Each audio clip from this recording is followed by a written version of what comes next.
Everybody talks about the matchup of two Heisman-winning quarterbacks, Jameis Winston and Marcus Mariota, but what about two outstanding freshman running backs? I'm Jeff Fischel with former Seminoles great Bryant McFadden, and let's talk about those two guys. What do you see between Dalvin Cook and Royce Freeman that makes them so good on the field?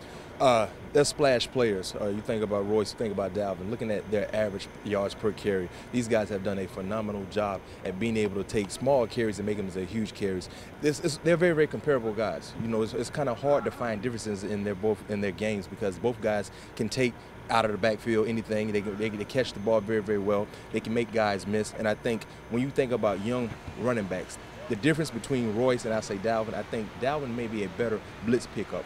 And you don't see that too often from the collegiate standpoint with freshman running backs. He does a great job of being able to understand where defenses are blitzing, knowing where he needs to pick up, knowing where he needs to slide, help slide the line at. Now, everyone talks about Oregon with their offense, high-powered offense, up-tempo offense, and what Royce Freeman, I think, has shown is that this team can be a power football team. Exactly. I mean, when you think about Oregon, we think about the philosophy offensively. Everybody considers them to be a finesse team because they move so fast. They score so many points. But they have a ground and pound attack, and they're very, very fundamentally sound when it comes to running the football, and that opens up for the play action with Marcus. And you think about Royce, you think about Marcus. You know, they have a three-headed monster in the backfield. At any point in time, any one of these guys can effectively run the football and do some positive things with them. So I don't consider them a finesse approach. I like what they're doing because they kind of keep the defenders off balance. You really can't pinpoint anything that this offense does because if you focus too much on the run, they're going to hit you with the play action. If you focus too much on the pass, they're going to hit you with the run. And this is a very, very explosive attack. So it's going to be a very, very big challenge for Florida State, something that they should be able to handle, but it's going to be a four-quarter football game, so they got to make sure they're coming around and they're bringing their lunch pail. Noles defensive coordinator Charles Kelly said flat out, they're not a finesse team.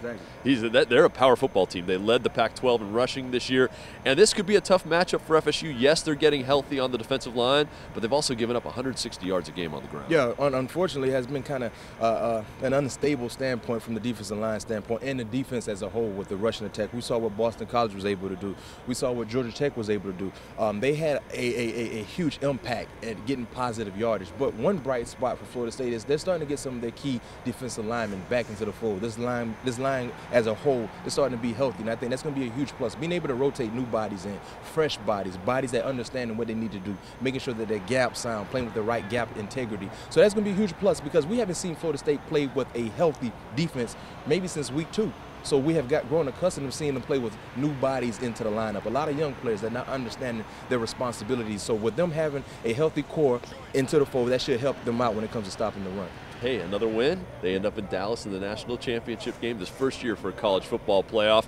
Find all of our great coverage on the ACC.com. You can find him all the time on 120 Sports. Yes, Bryant sir. McFadden, I'm Jeff Fischel. You're watching the ACC Digital Network, brought to you by Ruby Tuesday.